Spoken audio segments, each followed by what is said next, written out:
Welcome to Old Stuff Show. Today we're focusing on collecting old maps and atlases. It's a little more complex topic than you might think. In terms of some of the options available, we'll give you a few examples, and I have a couple of really old atlases here that are quite rare, and we'll give you a peek at that as well.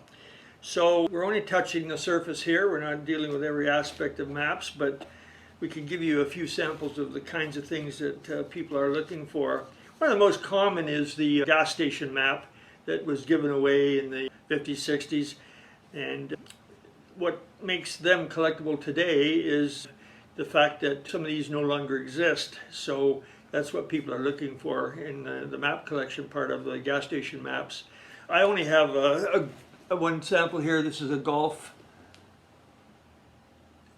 map, but in my area the ones that people would look for would be ones like Super Test and White Rose. These are not available anymore and quite collectible if you could find them. Also, they gave away maps of cities. This one here, for example, is American Gas, and it's New York State, and it's 1973-74.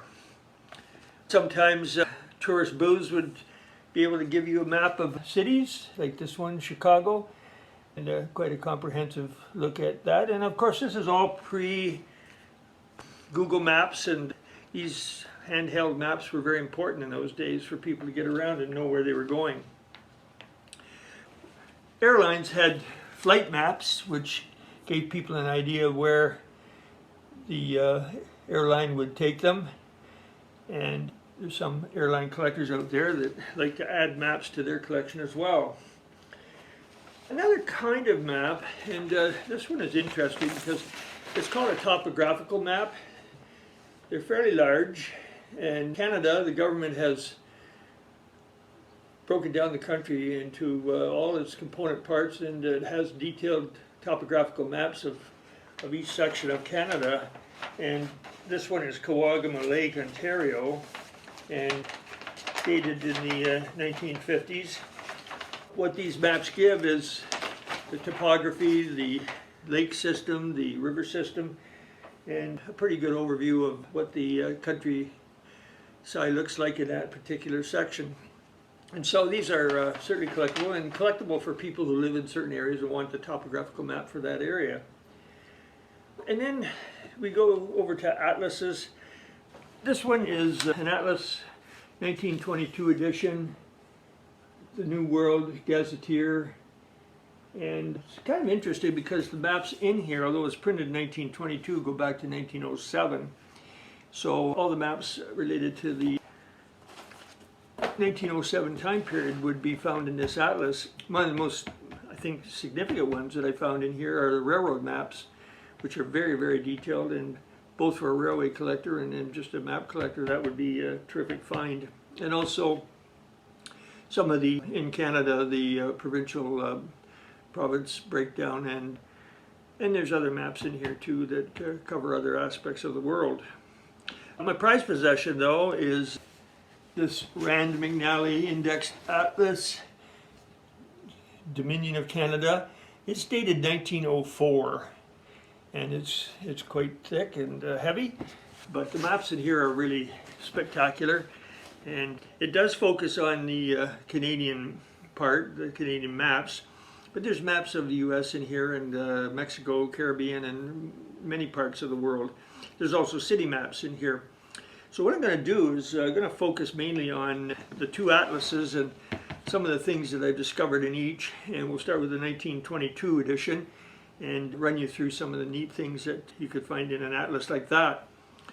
For the Canadian map collectors, this 1922 edition has these 1907 maps. I'll give you a sample of 4 of the provinces, the provincial areas here that are looked at. So this is Alberta, and this would be then how the province was broken down in early 1900s. And then we go down to Saskatchewan, and again, very early. These are plasticized, so they have sleeves rather. They may show up a little fuzzy in that direction. But again, here's a good example of the to-be province of Saskatchewan broken down into the various districts. And then if we go over here to Ontario, which at one time was Upper Canada, more populated earlier than out west in Canada. And the out west part took its population mainly after 1900, and the Ontario part from 1800 and onward.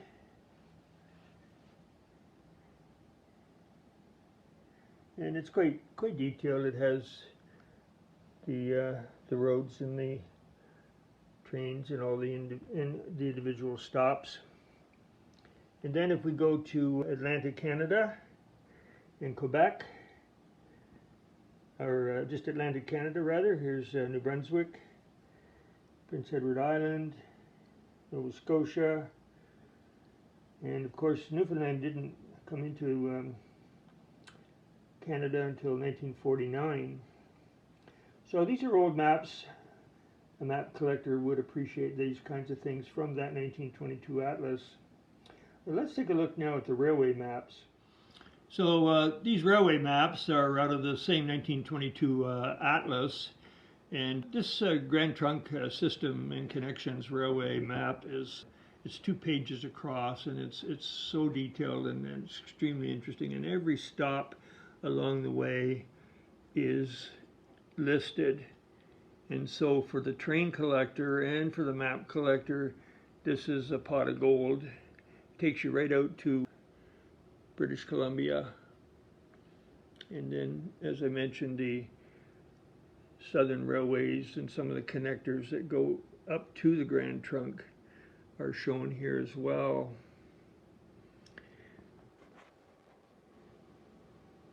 We're talking about here the Chicago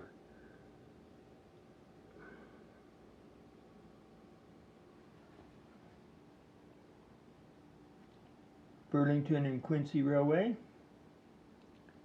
and again very detailed, all the stops, all the places that it went to at that time, 1907.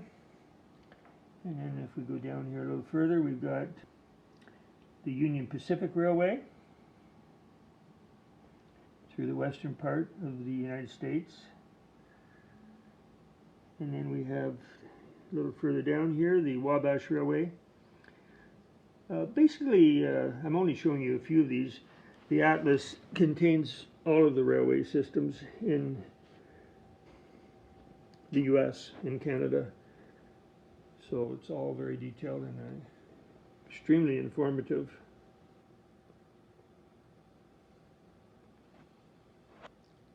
So that's that 1922 atlas, and we'll move on now to the 1904 Rand McNally Atlas and show you some really excellent old maps in that publication. So here we are looking then at the Rand McNally 1904 Atlas. The thing to watch here as I pan across the country is the names of the various sections that are no longer part of Canada, and this is how the country got started and how it was subdivided until the western provinces were all sorted out by 1912. So the territories in the north were under the name Mackenzie. British Columbia was bordered by Athabasca, which you'll see more of in a minute, and Alberta. But nice detail. So we see the rest of Mackenzie District in the north, and that borders on a district called Keewatin, which was on the western shore of Hudson Bay. And then Athabasca, again, the rest of Athabasca below Mackenzie. And Alberta and Saskatchewan, not formally provinces yet. 1904, Saskatchewan was a section of this part of the West, along with Assiniboia. Manitoba was just a small portion of what it is today, and that was all sorted out into the major provinces, as I said, by 1912. So as we move further east, Keewatin and Hudson Bay, and that's on the other side of Hudson Bay, Ungava, which is part of Quebec today. And then we have Ontario, and its detail, as I said, it had been around for a lot longer than the West, and into Quebec. And further east then, we have Ungava, Quebec, which is a southerly portion of present-day Quebec, and moving into the Atlantic provinces, New Brunswick, Nova Scotia, Prince Edward Island, pretty much the same geographically. Newfoundland, of course, not coming into Confederation until 1949. So all those maps across Canada really are quite rare in a sense that a lot of people don't realize how the country was broken down into various territories and sections before the provinces were finally figured out in terms of their boundaries. And this map shows then the boundaries that had been created for Alberta and Saskatchewan. Manitoba not yet quite there, but it will be there by 1912. And as I mentioned, the atlas does contain the maps of Toronto and Montreal, major cities, and broken down into some detail.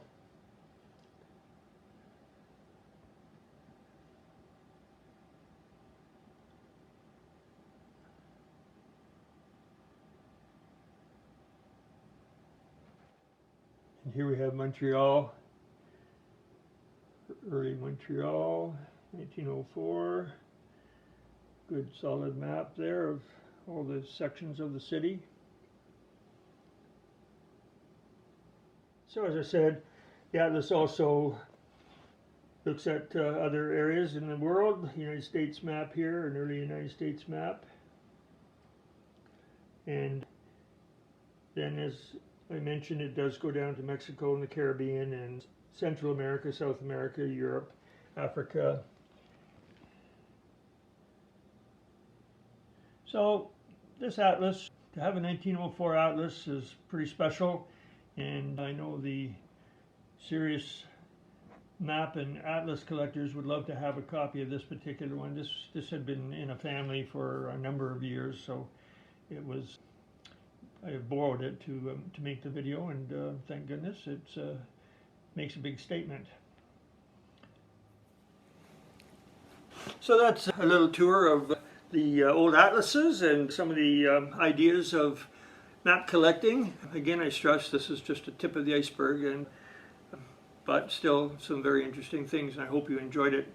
So I hope you have a chance to look at some of my other videos on Old Stuff Show on YouTube. We're heading on to around 40 right now, and they're all short and deal with antiques, collectibles, and many other things. So have a look if you haven't already seen more. Also, I'm on Instagram under Old Stuff Show and eBay, and that will be mentioned at the end of this program. So there's lots of ways to get in touch with me, and if you have any questions, don't hesitate. So happy to have you viewing this today, and hope to see you again soon. Bye for now.